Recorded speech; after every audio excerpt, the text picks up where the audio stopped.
Welcome to the Anxiety Coaches Podcast. The Anxiety Coaches Podcast. The Anxiety Coaches Podcast. The Anxiety Coaches Podcast. The Anxiety Coaches Podcast.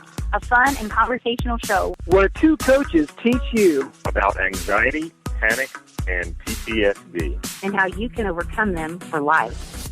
Aloha! Welcome back to the Anxiety Coaches Podcast. I'm your host and coach, Gina Ryan, and I am welcoming you today, as I do every time we meet. 2 episodes a week, and I so appreciate your support by you being here week after week, episode after episode. Today we're going to be talking about creating personal space.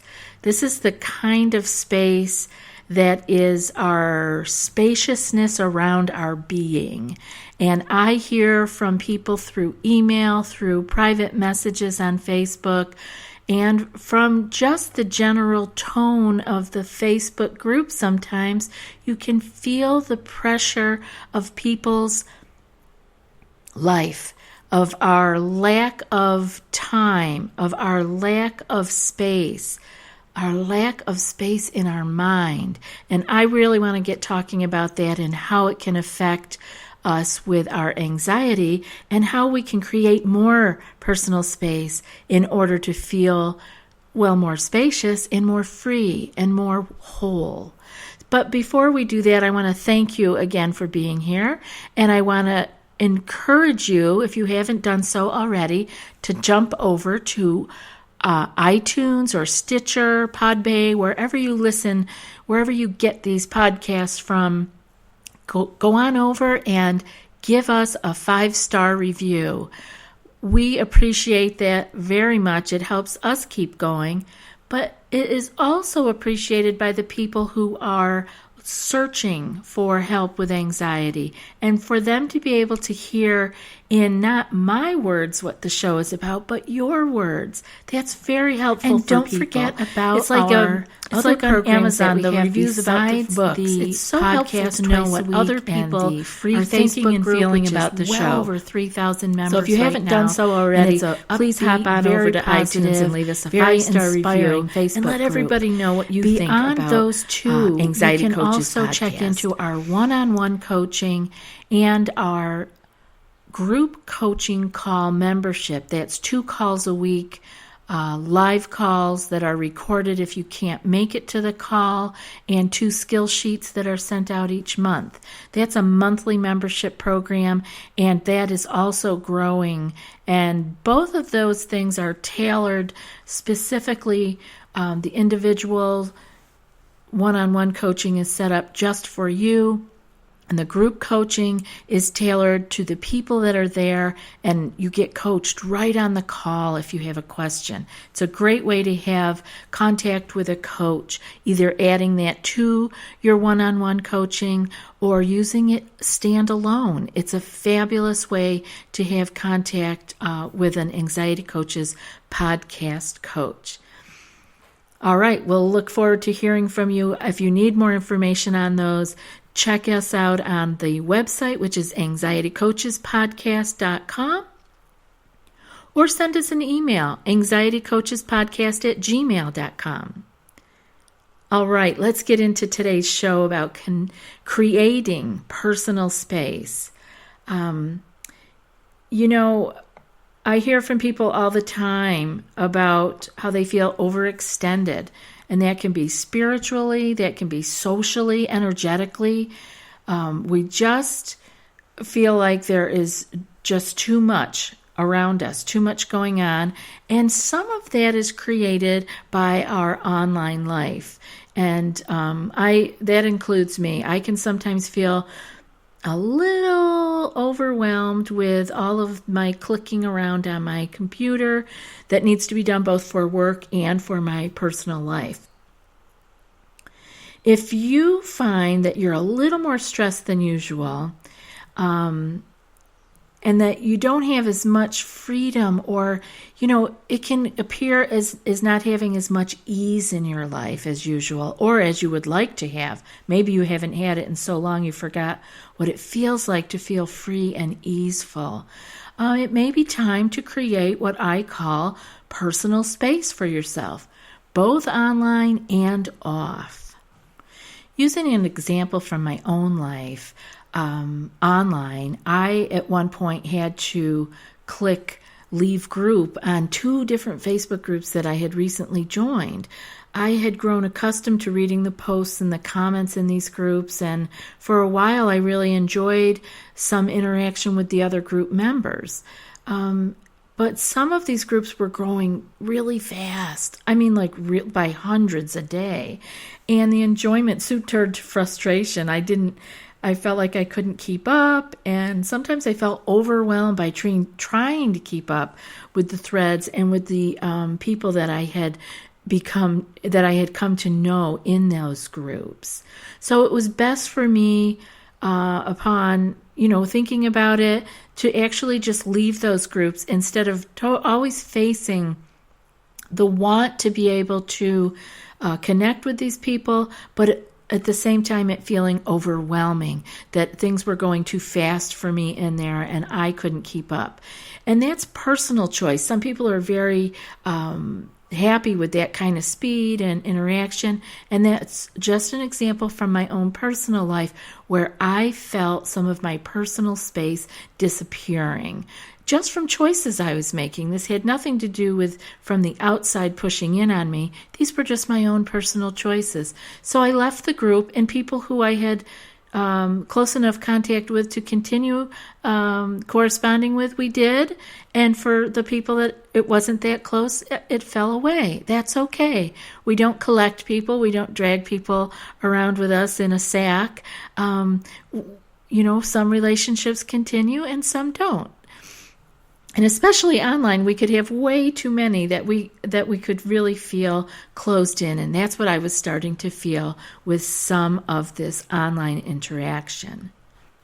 By measuring what I call the work-fun ratio, I made a decision to leave these 2 particular groups and concentrate on my other groups and relationships and other things that still leave me feeling inspired or refreshed, and to be able to still create more space for myself, more breathing room, more ease. So I want you to check into your own life, especially those who are struggling with the challenge of anxiety and panic. It is best to have more space rather than less. There is a place where you can you want to create a place where you can rest, where you have ease. So checking into your own personal space, checking in with using the work-fun ratio, and seeing where you can cut some things out here and there to give yourself personal space and a little breathing room. Having personal space in life is like having the ability to exhale. We need space as much as we need to breathe. And we can't live by only inhaling, correct? So we can't live by only being involved. We need to exhale, and we also need to have personal space, private space, or breathing room. It's just like our breathing. A little bit in and a little bit out. It isn't all one or the other. And overindulging in action and in doing versus being can leave us feeling really tense. It can bring on short-temperedness. We can feel contracted, tired, unable to sleep well, and generally off balance.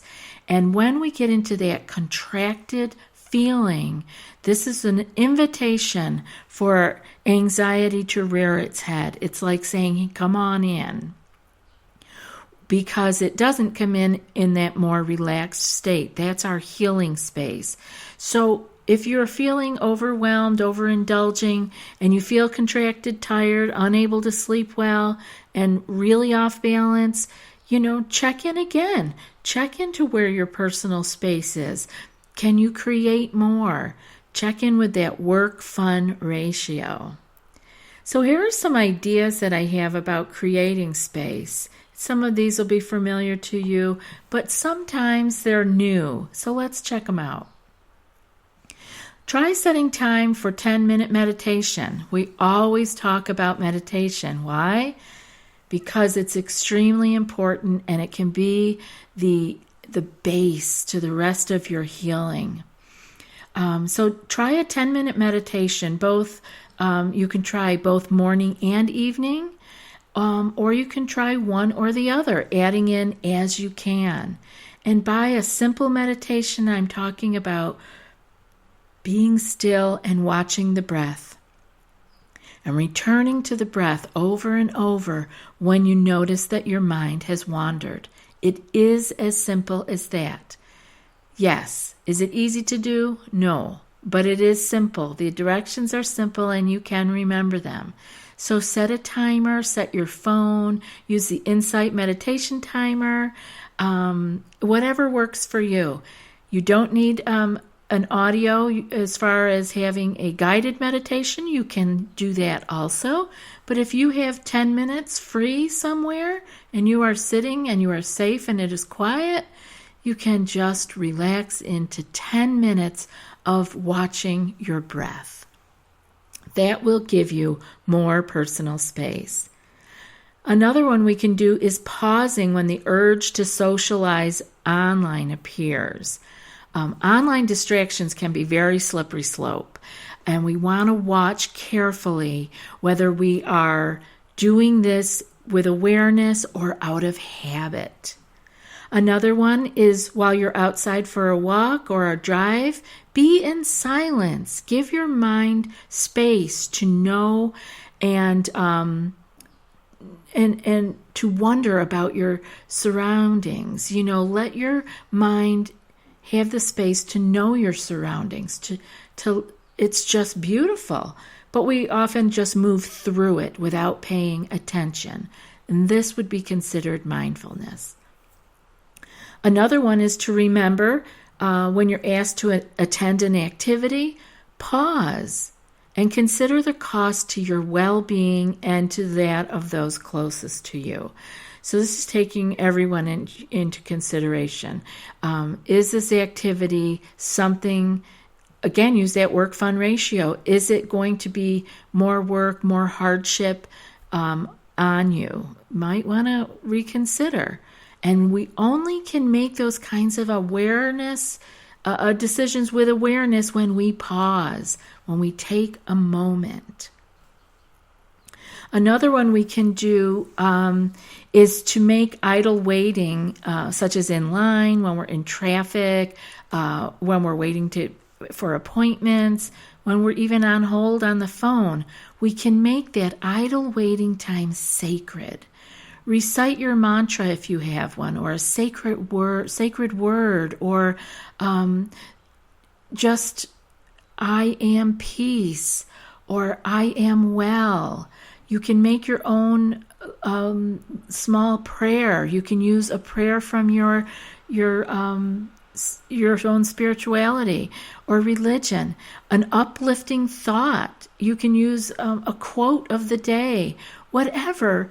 Take that time. Don't let it be frustrating, but use it as a sacred time. And while you wait, do these wonderful recitations of a sacred word or of a prayer, or simply a quote, an inspirational quote. Another thing we can do is to eliminate distractions while we're creating. So while you're working or writing or doing your reading, whatever, eliminate the distractions that are around you. Another one what we can do is to be in our body with awareness. We want to be able to use all our senses as we go about our day. So drop into the body. Let the mind be for a little bit and drop into the body and use your senses, all of your senses as you go about your day. Another point is to listen well and slow down in your responses. Listening well is an act of mindfulness. Listening well will take you out of your anxiety when your attention is focused on the other. What are they saying? You have to be out of your own spinning thoughts and focusing on them. It's a beautiful place to create more personal space in your mind. And also slow down with your responses. We don't have to be lickety-split with everything. We can actually take a breath. And how do we really want to respond? It's a great way to bring more peace into your life. So start creating more personal space in your life by feeling what resonates with you with the points we just talked about and what might feel really good in your own life. Savor each moment that you gain by being fully present in your life and enjoy those moments. I have a quote here to close out today's show, and this is from Doris Lessing. Have you still got your space, your soul, your own and necessary place where your own voices may speak to you? You alone, where you may dream. Oh, hold on to it. Don't let it go. Okay, everyone, that's about it for today. I appreciate you being here.